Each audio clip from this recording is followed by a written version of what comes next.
Well, hello YouTube. Here we are with a little bit of a installation video. Well, of course, you've seen us there in, I guess you could call it part one of this here video. Do an unboxing and first look of a Sanus. Model number VSF409 V3 flat screen TV mount. Of course, here we are now with the installation of said mount. So of course, as you notice, well, down there you see the, cable line in jack, pretty much right there. That's essentially what the cable line is going to hook to give, the TV its signal to make the picture, work. Well, of course, to the immediate right and up a little higher, you see two little, divots in the wall there. Well, those are marks that I've put on the wall where I think the, mount should go. Of course, for you, you might want to locate your studs in your walls. Hopefully they're at 16" on center. Sometimes they're not, sometimes there are. Of course, for me, there happens to be a double stud there, so I could put that mount pretty much plus or minus an inch anywhere toward there, and it'll work out fine. So pretty much, guys, what I'm going to do is pre-drill a tiny little pilot hole there that the lag bolt will go into. One, it makes it easier to get it on in. Two, it helps to not either break the bolt or strip the wood getting it in. And three, it's just a whole lot more easier. So pretty much, guys, once I've got the hole pre-drilled and ready to mount the first half of the mount there, we'll check back in. So of course, taking your old drill, lining her up with the hole you made. Pretty much breezes instantly right through the drywall, and then you feel the stud behind it. Then you can move up to, hole number 2.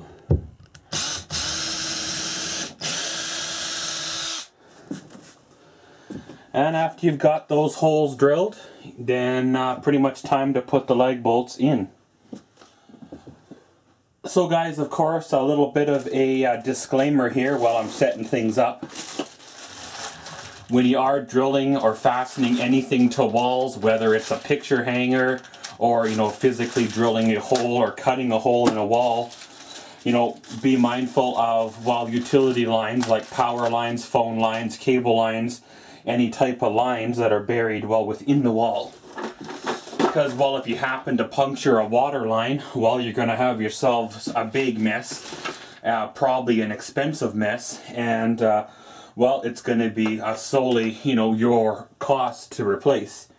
You may not have to replace it yourself, but definitely if it's a rental property, the landlord won't be too happy with you if he has to fix it himself.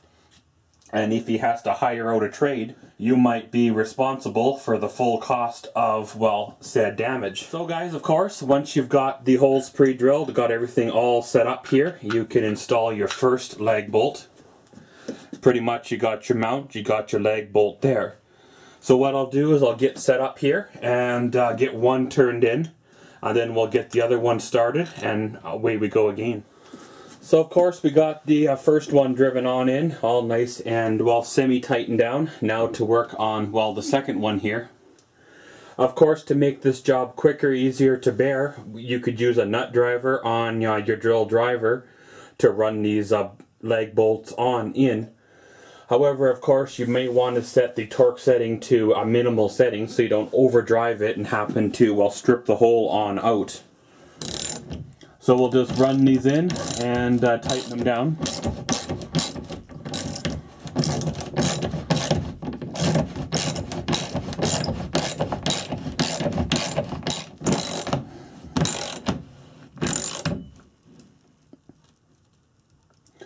Now, of course, before someone comments to say, hey, you're holding the ratchet incorrectly, for starters, yes, I know.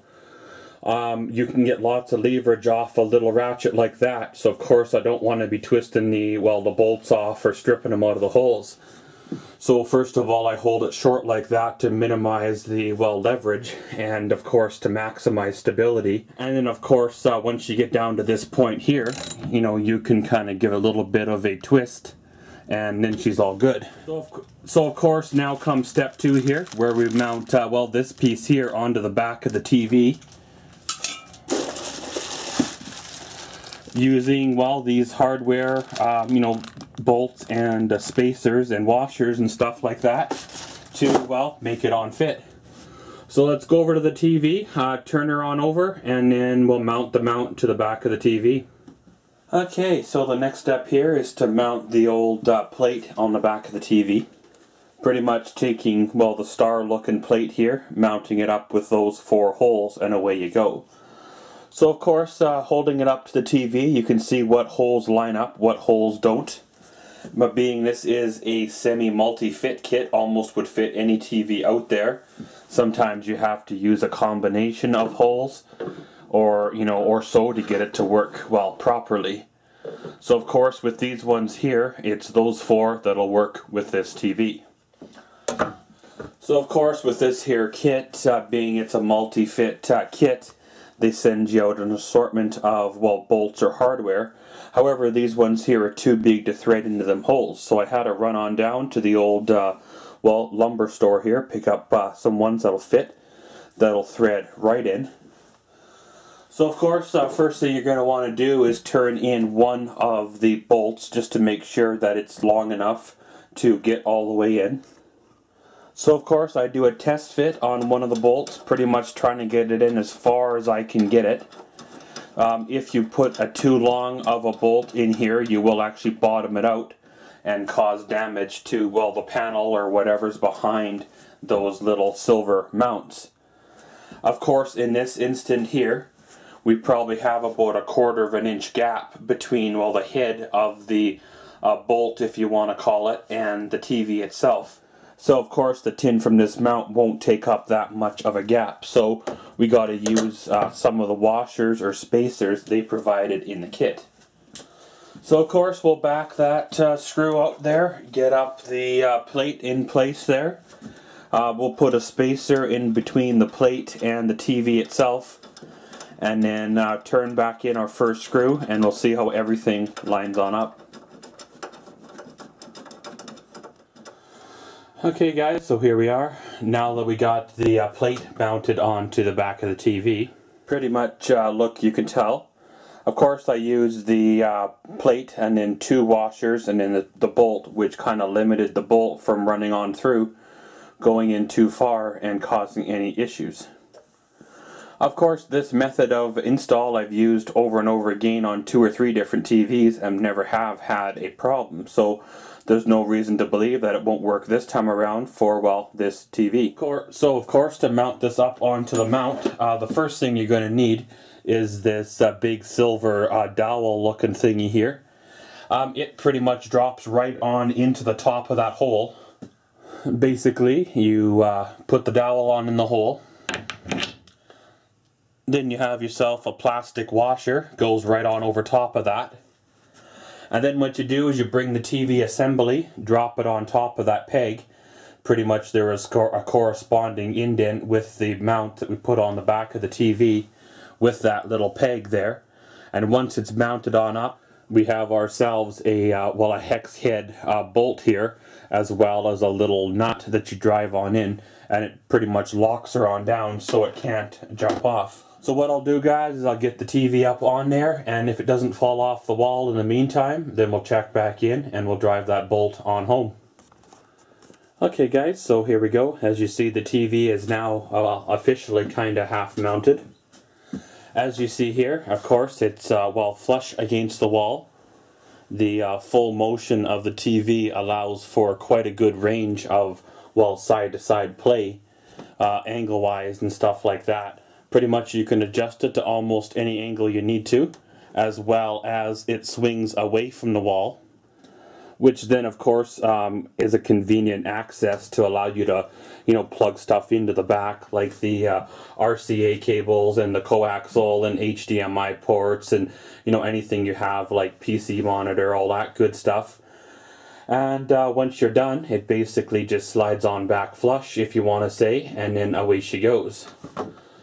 Well, of course, that bolt there on the top, pretty much right about there, We drove on in, tightened her on down, and she was basically good. Of course, like a lot of these new TVs, they still have the old mount option, which is right there. And like a lot of us, before we bought the flat screen mount, we used to use the factory mount to put them on top of like a dresser or a desktop or whatever. Well, what I like to do is, of course, put the screws that I take out of the mount back in the bottom of the TV. For starters, it just keeps them with the TV, because my experience in a few years, when you go to either sell this TV or use it for another use, the screws will be long gone. You can find the bottom plate, but you can't find the screws. So that's a little frustrating. So guys, basically after this, you hook up your cable box, satellite box, hook up your DVD player, or anything you're going to hook up to this TV. Swing her on back into place, and then she's basically good to go. But guys, that pretty much concludes this installation video of a Sanus brand model V5F VSF409 V3 full motion premium TV wall mount. Again, this mount should fit between 13-inch and 39-inch TVs, monitors, and so. Of course, this is just a suggestion way how I did it. It doesn't really mean that you have to do it like this yourself. Follow the instructions, do what the instructions say, because they're pretty much written up by professionals that, how they suggest your product to be used. And basically, install it, and here we are now.